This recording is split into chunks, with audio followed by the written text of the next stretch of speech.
Welcome to Raising Eight, the podcast that proves a full house is more than just a TV show. Meet the dad who's raised 8 kids and 2 grandkids under one roof and has the scars and dad jokes to show for it. Grab a cup of coffee, pull up a chair, and let's talk family, big family. Hello, podcast listeners. This is Ed Franklin with the Ed Franklin No Limits podcast. This is episode 6 of Raising Eight, One Dad's Story of a Full House.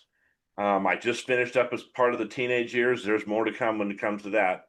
But we're going to shift gears a little bit today. And I have a guest that he has practical experience and he has learned experience. And he's worked with a lot of different families.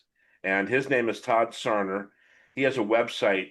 It's transformativeparenting.com. And I'll have it in the link when I send this podcast out. But Todd, thank you for coming on. I really appreciate you being here. I'm really excited to be here, Ed. We were able to talk a little bit ago, a couple weeks ago, and I love the work you're doing. I love your message. I'm inspired by some of the things you've done, and so yeah, I'm really excited to talk to you today. Well, it's funny that you said you saw the Raising Eight and you got tired already. I'm still tired from that, right? Even though they're all grown, I'm on grandkids now, but so interestingly enough, the way we got hooked up is your assistant, apparently his husband, watched a podcast. Yeah. And he watched the Embrace the Suck podcast. I don't know if Yes. he watched more of the. So that was I haven't asked him, but I went and I listened to it myself after I heard about it. Well, and I loved I'm in it. this situation in life right now where I'm having a hard time with employment because of my age and things like that. And sometimes, and I look back with the kids, when things got tough, I had to embrace that toughness, right? That I had to embrace the suck. And that's an old SEAL, military thing. But tell us a little bit about what you do so we can kind of lay a foundation for what we're going to talk about today. Yeah. So I wear kind of 2 main hats professionally. One of them is since about 2004, the year after my son was born. He's now 22 years old. I decided to focus in my efforts. I had finished graduate school. I thought I was going to be a psychologist psychotherapist for children and teens. I had worked in group homes with teenagers. I'd worked in foster and adoptive programs, and I thought I was going to work with kids. That's what I went through the whole rigmarole to do. And Sure.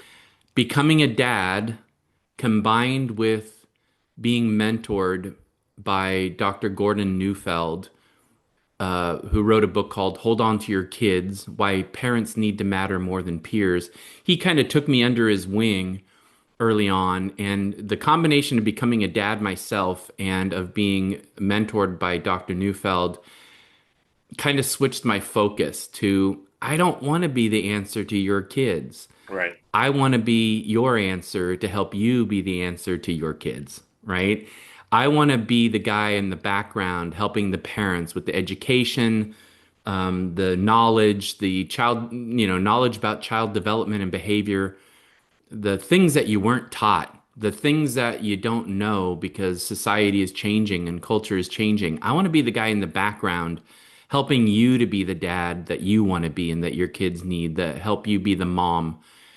And so I got passionate about that. And for 22 years now, almost, I've been doing parent coaching. I do a process for 3 months with people, teach them all about child behavior development, but it's a process. It's like an internship or what do you call it? Like professionally, if you were an apprenticeship kind of. Yeah. And then the other hat I wear, which I think is relevant, is I'm a couples counselor and I only work with parents. That's the question I had. Yeah. Same mission, right? I want to help the kids. My main thing is that kids aren't supposed to have a perfect environment and everything is just beautiful and unicorns and rainbows, but they actually go through a lot of things that they don't need to because of the lack of knowledge and because of the lack of a cultural support for parenting. But also, I want kids to be able to fulfill their their unique potential. All kids are different. You have a whole bunch of them in your Yeah, life. all You different. know that Yeah, you can be the same parent, but they're not all the same kids, and they have different sensitivities and different potentials. And to me, one of the best things that I could do with my life is be some small part of that kid developing into their fullest potential. So that's the two main hats I wear these days. My day is usually a combination of facilitating my transformative parenting process, yeah. and the other half of the day doing marriage counseling for parents. And as background, like I said before I did this, I was working with teenagers and working in group homes and working in foster adoptive programs and being a parental respite worker and Right. all these things. So that's what I kind of bring to this conversation, I guess. So funny, I was listening to Mel Robbins the other day. She had a doctor Mm. on her podcast, and he was saying that no sibling is raised in the same home the same way, right? Because as parents grow, as economics change, as society changes, every child's getting a different.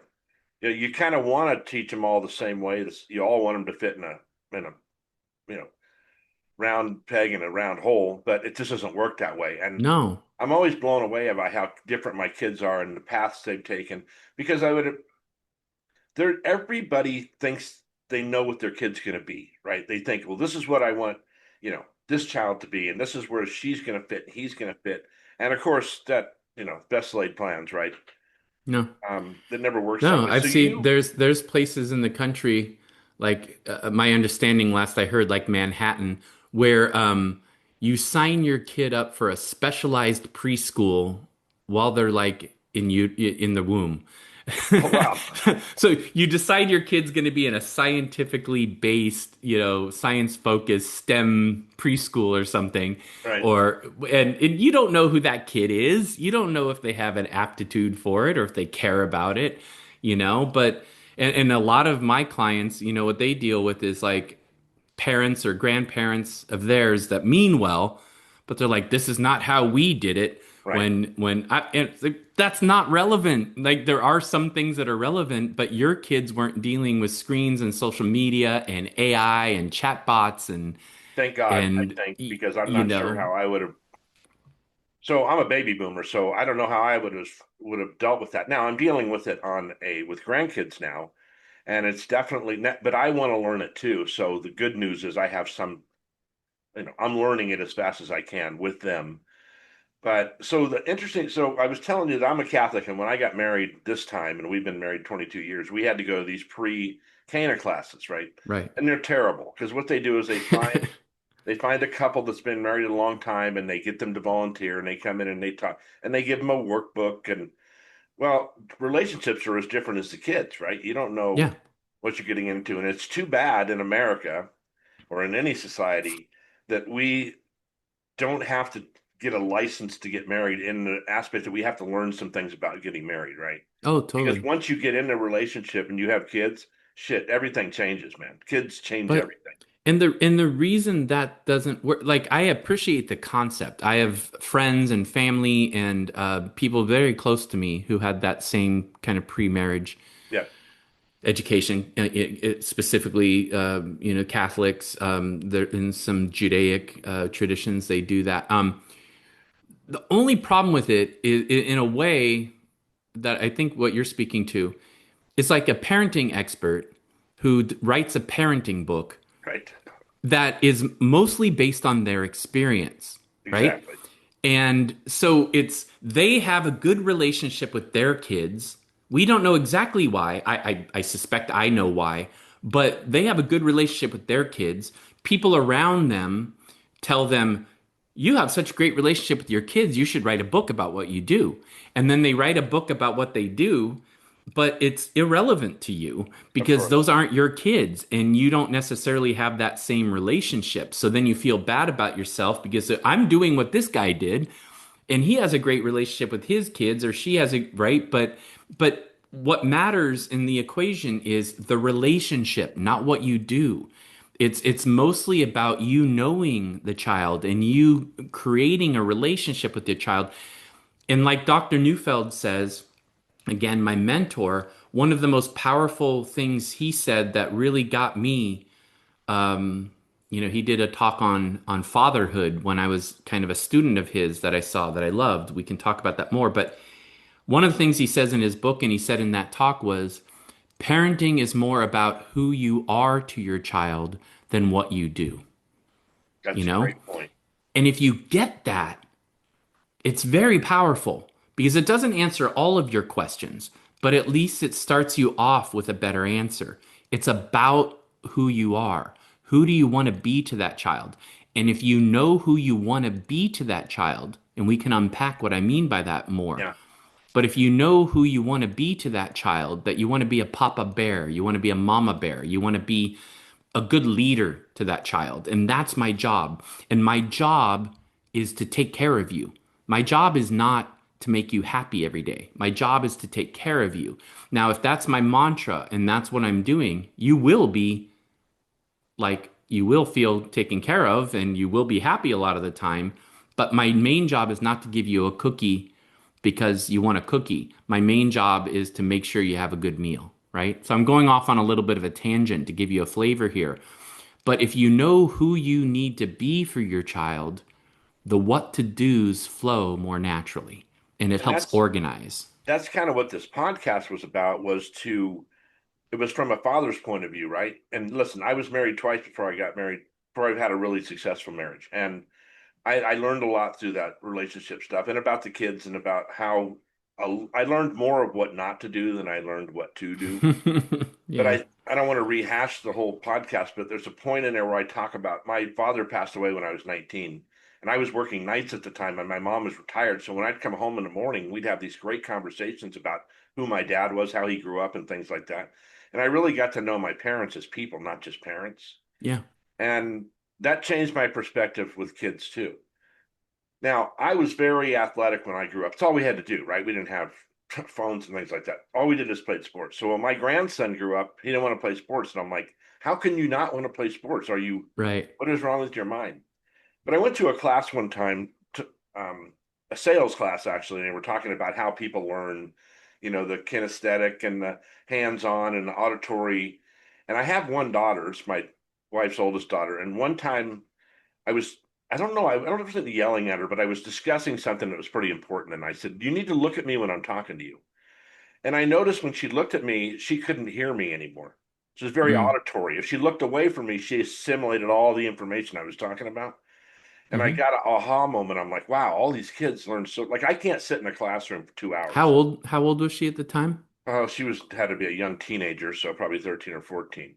Yeah. And but if you take me into the factory and show me everything that's going on, man, I'll get it. I get it like that. It's just automatic. I can learn it. But sitting in a classroom, I'm one of those people. I'm like, oh, there's a bug on the ceiling. Why the guy's talking about. Oh, right, right. But I go to classes for 2 hours about bearings. I mean, how could you make that interesting at all? But when you showed me the bearing, getting off track.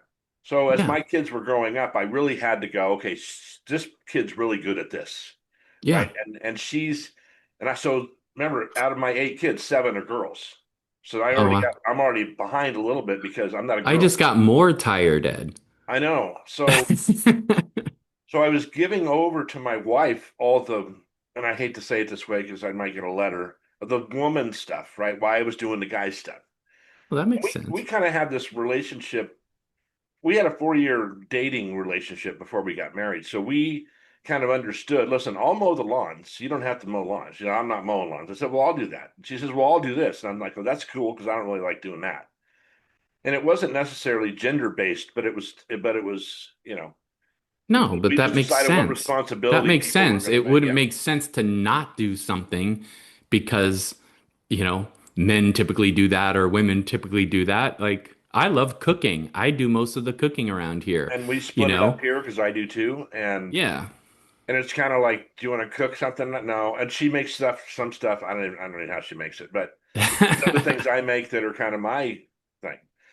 But as far as so when you're dealing with married couples, do you deal with married couples about kids before they have kids? Does that ever happen? Oh, very rarely. Yeah. That would be Because ideal, right? Oh, totally. Now, I love giving guidance and advice when people ask, including friends and family. Sure. It's if people came to me and said, Todd, we really want to be proactive and get ahead of it. We don't have kids yet. Can you help us? I would absolutely embrace that.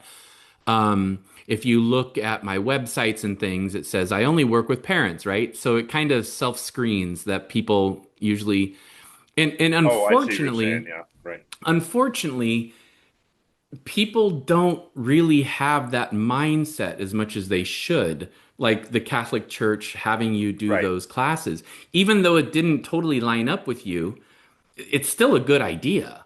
And, everybody says they don't give you a manual before you have a kid. Well, it would be awesome to have a manual, but until people are actually dealing with the problems, they we tend to be a reactive society. We don't deal with things until they're going wrong. And when people are falling in love and they're in that honeymoon phase and they're in ideal, they don't. I remember, Ed, on a personal note, I was married before, a long time ago, somebody who's a dear friend now, but I was married before my son's mother a long time ago, 25 or 26 years ago. Yeah. And we got married when I was in graduate school. And I was at the end of graduate school, and I had put off marriage and family class, like the class where we actually talked about couples relationships and marriage. Mhm. And what I found was a lot of us did, like a lot of people didn't want to look at it because I went to a school that was very intensive and very about your own personal experience as a Yeah. good way to train you. And so people were avoiding it, a little bit. And I actually went to my marriage therapy class the day after I came home from my honeymoon. So I was like tan from Maui, and I was like on top of the world, and this Sure. is awesome. And the teacher asked the professor, Judy, who was one of my core professors at school, she said some probing questions about, are you the one who is usually left, or are you the one who does leaving? And she was asking things about relationship. I remember feeling like, I don't want to talk about this. I don't want to talk about this. I'm happy. I just got Right. back from from my honeymoon, right? But that's kind of long-winded answer to your question. I believe in being proactive. I believe in most of your issues with marriage and most of your issues with parenting are supposed to be 90% what you do beforehand to Yeah. avoid the problems in the first place. Well, I And agree only too. And 10% are what you do in reaction. But even that, it needs to be a thoughtful, mindful reaction that you're not just automatically reacting. You have a purpose to it, you have thought about it. But most of what you do, and like the root word of disciple in Latin is the same, I'm sorry, of discipline in Latin is the same as disciple. yeah. It's about being proactive. It's about being a good leader. It's about creating a culture. It's not about what you do when your kid does something or your wife does something or your Right. spouse to make them stop doing it, And I right? said that that's a sentence I said to my kids a million times, a disciple and the thing. So I had been married twice already, so a total of 12 years before we took our pre-Cana classes. And when we went to them, I'm telling my wife, do they want me to teach this class? Because what they're telling me isn't really reality, right? I Right. said something on my podcast about, let's say two people are getting married and the guy golfs every Saturday, right? I said, Hmm. well, that's over. Not because you're married, because you're going to have, especially if you have kids. If your daughter has strep throat, you're not golfing, brother. I hate to tell you, you're staying home that day. And those are those things you're going to have to give up, those sacrifices. And so we don't really understand that, right? Because we have, just like when we have kids, we have this vision of how marriage is going to be. And it's kind of two things. It's like Tony Robbins says, there's only either you gain pleasure from something or you get rid of pain. So if Yeah. you're looking at your parents and you're going, my parents were terrible. I'm not going to be like that. I'm going to be like this. Or you're saying, my parents are awesome. I want to be just like them. Well, neither one of those is possible because you're completely different people in a Right. completely different society. And so we need to be, and God, I wish people had to go to some kind of classes before they got married. I just think it Oh, would for be, sure. and But because that were based on principles, right? yeah, Like, not this is what we did, so you do it, like we talked about before, but mostly based on principles. Like, this is what good boundaries look like. This is what good communication is like based on good boundaries. When you have good boundaries, it doesn't hurt anyone. yeah, It's not against anyone. Um, what you just said before, Ed, made me think of the needs triangle. I don't know if you've heard of this concept. no, The needs triangle, for those who are watching, I'm just making a little triangle, is like there's 3 points on the needs triangle when it comes to marriage. One point is your needs. They matter. They're important. Husband, wife, whoever, your needs matter and they are just as important as your partner's. Okay. There's no men count more, women count more, whatever. right. Your needs matter and you should say what you need and you should say what hurts you. And that's it matters. But your partner, your spouse, is another one of the points. Same exact thing, right? They should be able to say, hey, Ed, that hurts my feelings. Can we not do that? Or, hey, Ed, I need more of this. They should be able to say it. Now, if we got a little bit more into boundaries and communication, Ed, I would say we need to be able to speak our truth and say it clearly, but also balance that with compassion for the other person's point of view and empathy for how they're doing. If we learned how to master that skill, it would transform all sorts of relationships. We can unpack that for a long time. But just to finish the point, literally, about the needs triangle, the third point is the situation. Okay. So your needs matter, my needs matter. We need to balance that and we need to help each other with it. But the situation, like a child has strep throat, is the situation, or your partner is sick, or you're going through a loss, or you're not employed right now, or whatever. We also factor in the situation right now means I put my needs aside a little bit, not forever. That's not how we do things, but right now, yeah, I do because the situation calls for it. And that can be a really powerful, kind of concept to work with. So let's get back to, yeah, I mean, we're on board 100% with that. And I tried to, as my kids were getting into relationships, marital relationships, they would talk to me about things. Mostly what they did is, I'm going to do what I want to do, and because you don't understand.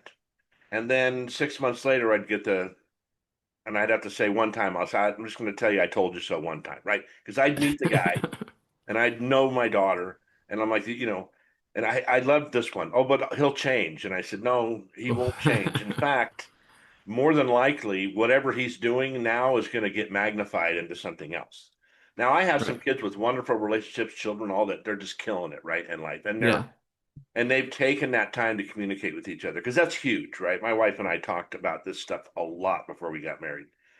And then I saw the other ones that were like, you guys are just having way too much fun. You're not understanding that there's going to be times when this isn't fun anymore. It was not, there's days I woke up and I'm like, I don't want to do this parent shit today ever again. Hmm. But school started at 7:30 and I had to up and do all that. So one of my big things now when I talk to my kids and other people, I say, look, you got to take care of yourself too. You got to have some me time, right? Yeah. Mine's at the gym. That's how I get my stuff. Yeah, we talked about that Yeah, before. or Yeah. I'm up here making videos and what. That's my kind of time where no one bothers me. And then I know, so we had a horrendous loss last year. We lost a 3-year-old grandson to Oh, leukemia, and wow. it really hit my wife hard. It hit all of us hard, right? It's still hitting us hard. It's only been, That's a year, a little over a it's year. awful. And she started this making blankets, crocheting blankets, because any of the stuff she went to for, what do you call it, like bereavement classes, were all about people losing their spouses. And here we lost a 3-year-old where she wasn't in that space. Right. So she started doing that. And that's her thing, right? And I love that she does that because that's her little time. And she doesn't even put on headphones or anything, but nobody bothers her when she's doing that. That's her gig, right? Yeah. And she's not like this old lady in a rocking chair. We're young kind of grandparents. So she just whips through these things and it's good for her. Now, when you get to the parents and now they're parenting, what age generally do you get involved with that parent? How old are the kids generally? Is it Oh, something when that's, I'm doing parenting work, yeah, yeah, I mean, they tend to be school-aged children. Now, okay, I have a lot of experience with teenagers. Like, I came into this with more hands-on experience with teenagers than right. anything else Because you worked in a home, right? because I worked in group homes Okay, and foster programs, and I would be the, either working in a group home with 12, 10 high-risk kids. In California, we call them level 12, which I think that's correct. It's been a little while. Level 12, which means they're just shy of being in the penal system. Like they're just shy of they would be in yeah, jail if they weren't here. And it was a higher, it's level 12 or level 14. I don't remember, but I would work with them. But I also worked in foster homes with kids who are like transitioning out of those programs, yeah, some of which I worked with in one of those programs. And there would be like six teenage boys in a foster home reintegrating into the community. yeah. But to answer your question, I've worked with over 2,000 parents in 20 years, and that's just coaching. That's not webinars and live classes Right. and parenting talks. That would be thousands more. But coaching with one or two parents at a time, usually two, over 2,000 clients. I would say a lot of them, like right now, if I have 15 parenting clients right now and more people that are in my kind of my program, my intensive program,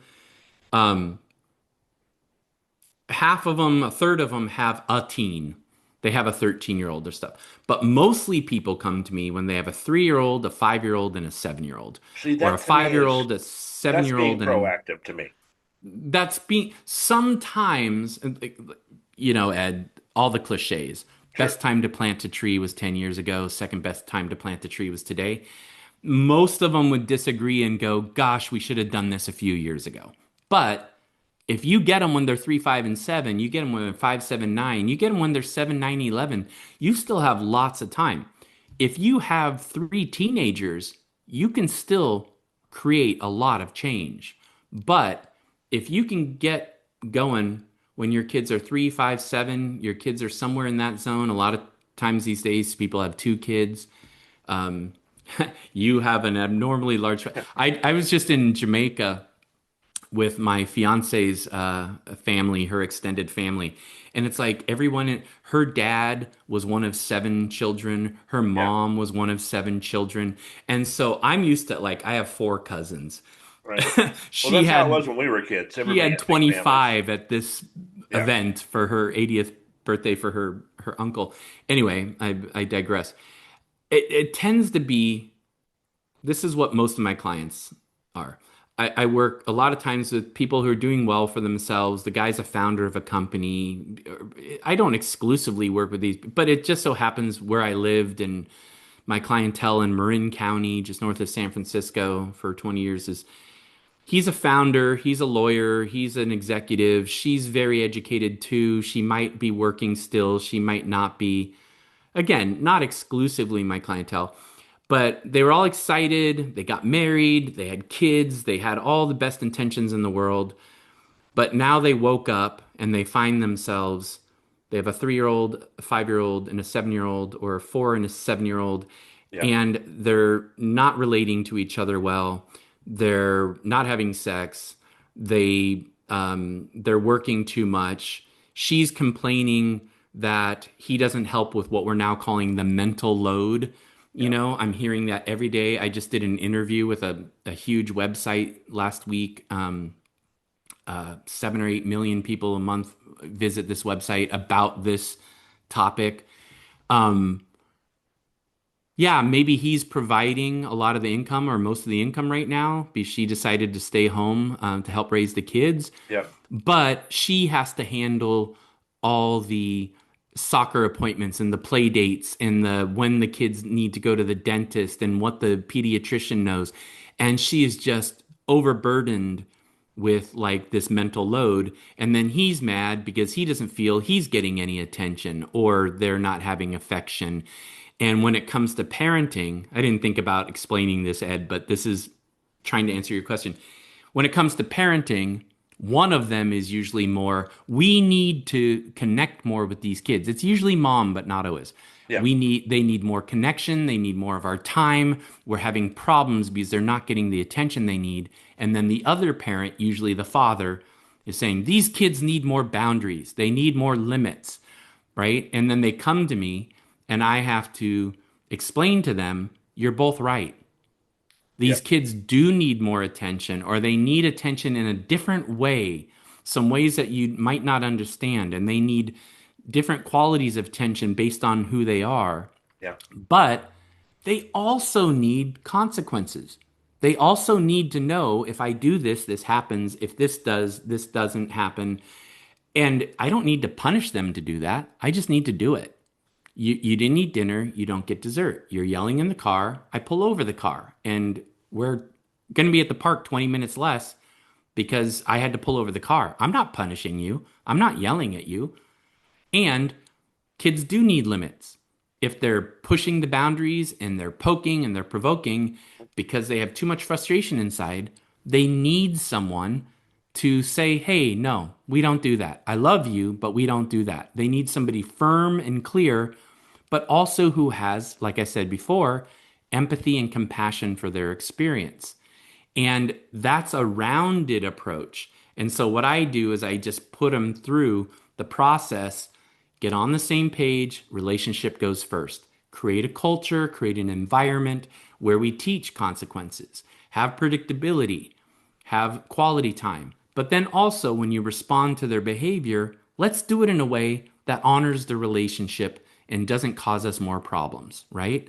But that's kind of a process. But that's a really long answer to So what this you is you asked. this is